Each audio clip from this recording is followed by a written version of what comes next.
Talaga nga namang nakakasuka mga minamahal ang politika sa bansang Pilipinas. Ang iba nagbabalimbingan, 'di ba? Tulad ng ginawa ni Amy Marcos at ni Sara Duterte.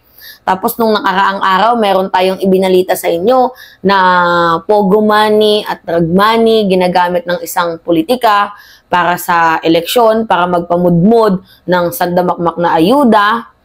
Tapos ngayon, grabe mga minamahal, vote buying. Kung totoo man tong nakita kong video kasi kinocall out ng COMELEC mga minamahal, yung vote buying na yan. Hindi po pwede na, kasi di ba magtataka ka, may pumapasok sa isang bahay, tapos paglabas, mayroong mga dala ng mukha ng kandidato, may relief goods, ang iba pa ata, mayroong chicha, pera, di ba? So, ano yung ibig sabihin ng mga ganon? Ngayon, meron ako ipapanood na video. Grabe to. Sa Paranaque area, may mga taong pinapapasok sa isang bahay. Paglalabas, may mga dalang plastic, may mga goods. Swatting ito sa kanila. We are watching you. Kita nyo? Grabe. So, sino nga ba yung tinutukoy dyan, mga minamahal? Siyempre, yung District 2, Paranaque Congressman. Kinall out nga ng COMELEC Diyan sa Paranaque, ulitin ko pa sa inyo Sa Paranaque area, may mga taong pinapapasok sa isang bahay. Paglalabas, may mga dalang plastic, may mga goods. Swatting ito sa kanila. We are watching you. Kita nyo? Pinapapasok sa isang bahay, pahinaan nga muna natin yung volume. Diba? Pinapapasok sa isang bahay, tapos paglabas, meron ng daladalang mga relief goods. Alam nyo, hindi lang yan yung issue, mga minamahal, ni Gustang Bunting. Kasi na-research ko to merong, nakita nyo to, mga minamahal, Fourth State, concrete drainage pipeline, laying. Diba? Ginawa April 2024. Nung nagkaroon ng baha, September 2024, tingnan ninyo, ano yung naging sense? Nagtatanong lang ako kasi nakita ko ng photos na to. Okay. Di umano, ang hiningi ng mga tambunting, 50% kickback. Di umano, ang hiningi ng mga tambunting, kaya ang tubig ulan at tubig kanal sa gutter at road surface dumaan. Kagagawa pa lang, sira agad ang manhole cover at dinilagyan ng sealant, mga lobs at gutter. Disgusting.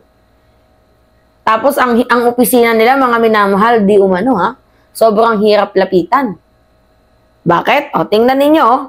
Ang opisina na pinakamahirap lapitan, sabi ni Rodel Dole Taladtad, magising na kayo, taga-District 2 ako, pero sa congressman ng District 1 ako nakakasulisit dito, malabo maka-request. And you know what is really interesting, mga minamahal? I've been there sa Paranaque. Nag-aral ako sa Paranaque National High School noong grade 7 hanggang grade 9, grade 5 hanggang grade 6 dyan sa San Dionisio Elementary School.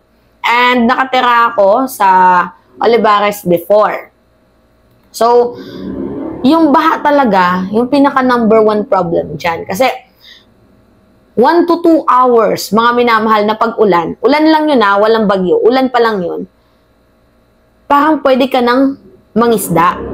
So, yung pinaka-main problem dyan, bukod sa kahirapan sa area na yan, is yung baha. So, ngayon, binigyan ka ng posisyon para ayusin yung mga problema.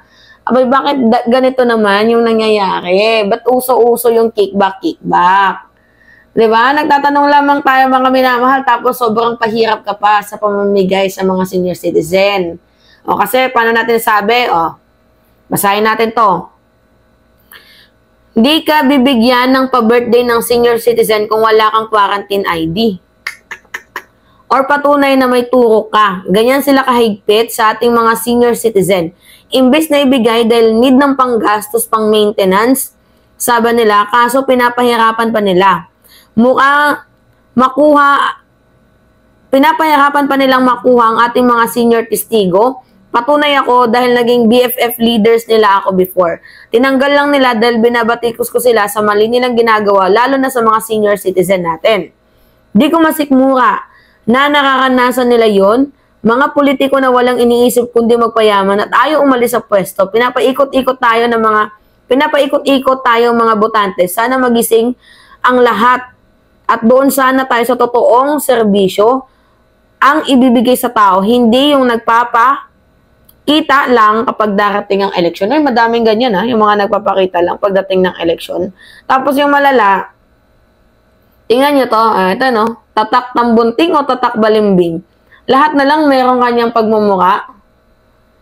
Kailangan pa ba yun? Kasi kung totoong tumutulong ka, tao na yung yung magsasabi na ito, ginawa to ni Gus. Diba? Hindi mo na kailangan ipangalanda ka na kada pwesto nakabalanda ka yung pagmumukha mo. Tapos ito, nangyari sa budget, may project cost, mga minamahal. Ano nangyari dyan? Sa mga proyekto na yan, nagawa ba ng maayos? Nagtatanong lang. Wala naman natang masamang magtanong bilang isang dating taga-Parañaque at concerned citizen sa mamamayang Pilipino. Ito pa, government property pero mas malaki pang pangalan nyo. Ito, nakita ko lang tong picture na to pa-wheelchair daw pero nandyan Gustang Bunting at Joy. Ano yan? So, kapag mamimigay, kailangan ganyan. Partida. Parte ba yan ng vote buying? Kami po ay nagtatanong lang. Kaya tingnan ninyo, yung COMELEC ngayon, tingnan nyo ulitin natin. Sa Parañaque area. Nag-warning ang COMELEC sa kanila. Sa Parañaque area, may mga taong pinapapasok sa isang bahay. Paglalabas, may mga dalang plastic, may mga warning ito sa kanila. We are watching you. We are warning you. We are watching you. Grabe, no?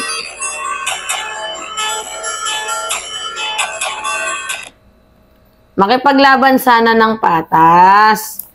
Diba? Laban sana ng patas. Huwag naman yung nagbababuyan. Diba? Lumaban sana ng patas. Yan lang yung akin Lumaban tayo dapat ng patas. Hindi yung ang daming ebas Ang daming ginagawa para lang makakuha ng boto. Kung gusto mong manalo, iboboto ka ng mga Pilipino. Hindi yung magsasadista ka, gagawa ka ng masama. Pangit yun. Kasamaan yun. Hindi kabutihan yun. So, yung COMELEC, mga minamahal, winarningan ang Parañaque. Kasi mayroong mga nakikitang eksenang ganap na hindi tama. Kaya please lang, mga taga-Parañaque, gising na po tayo. Kayo. Gumising na kayo. So, kung ano pa mang mayroong klaseng sistema ang nandyan, baguhin na ninyo. Kasi mukhang hindi politiko yung kailangang mukhang hindi budget ang may problema. Ang may budget siguro, I think, politiko. Kasi mas nauuna yung kickback kaysa sa serbisyo. Alright, mga minamahal, yun po. Anyway, it's me again, Alicia nyo, at nagbabalik ulit para sa ating panibagong video. Ingat, mga kababayan.